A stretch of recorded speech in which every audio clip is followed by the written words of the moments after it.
Right, good morning guys. Welcome to another quick wake-up call with me, Coach David. Cards on the table, who's started their Christmas shopping list? In fact, who's finished theirs? I know some of you out there are super hyper organised.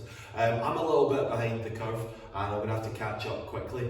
If I had a shopping list for mobility, I would start with lower body. And in that spirit, we're going to do 3 exercises this morning that's going to get us moving from the waist down, if you like. Okay, so to start off with, let's go with some ankle mobility. Okay, so an ankle rock is a good way to do that.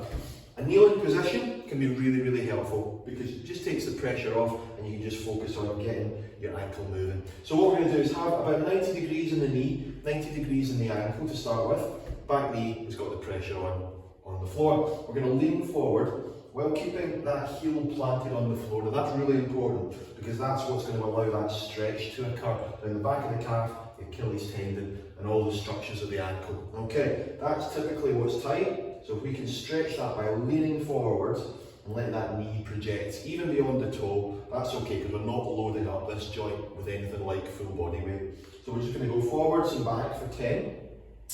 Okay, so we'll do 10 on this leg and then I'll swap over and I'll show you a slightly more advanced version of it.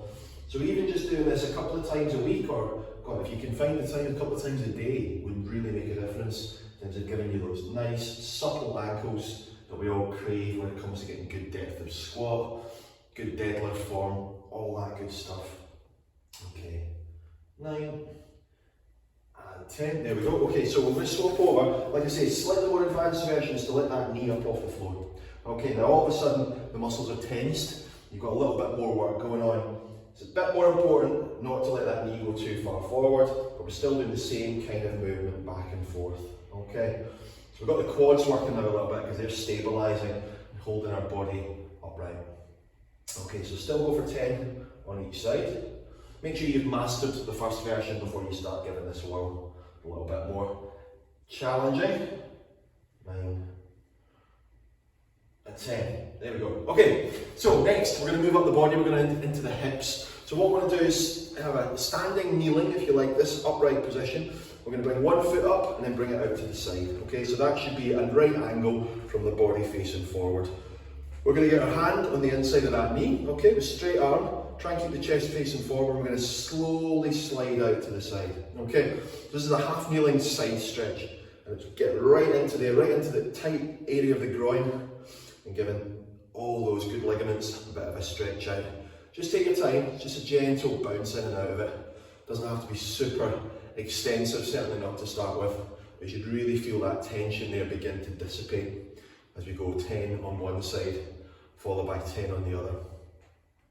So this is a really nice one to try and get us moving in a different plane of motion. Rather than forwards and backwards like we were doing in the last one, now we're getting ourselves moving in a slightly more side to side range of motion, which is quite important because life doesn't exist in one direction.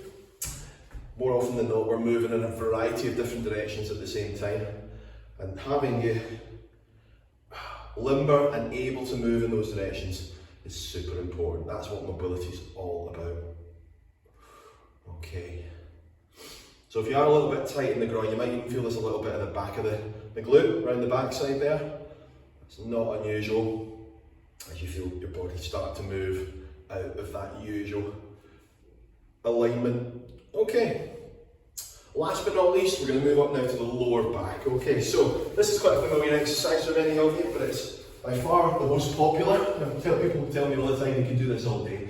So lying knee rocks, 10 on each side. We're just going to let the body fall over to the side. There's no gravity, we're doing the work for us. Now what we want to do is try and keep these shoulders from lifting up. We don't want that to happen. We want to keep the shoulders flat on the floor and let the body just relax into this posture. So even for the first couple, you can just relax and breathe in this position. Big exhalations, you'll find the body moves a little bit further off to the side. And then up. And then let it go on the other side as well. That seems to be the tighter side for me. I'm struggling to keep that shoulder back on the floor. Give that a go. A couple of reps each side, and then you can start to let the body move a little bit more freely. I say let, it'll probably tell you when it's time to do that. Some of you have got nice mobility already, and this will just be a lovely little warm-up movement For others, this will be more of a remedial, almost a corrective type of stretch, where your lower back's going, oh, where has this been all my life? Why is this so pleasant? Well, it's just letting a lot of pressure, a lot of tension go from that lower back and all the muscles either side of the spine. So once you've done 10 of these on each side, you can pop up. You will be fit for a bit of Christmas shopping, whether that's virtual on Amazon or in real life down at the Trafford Centre. Have a good one. I'll see you next time for a little bit more mobility. Cheers, guys.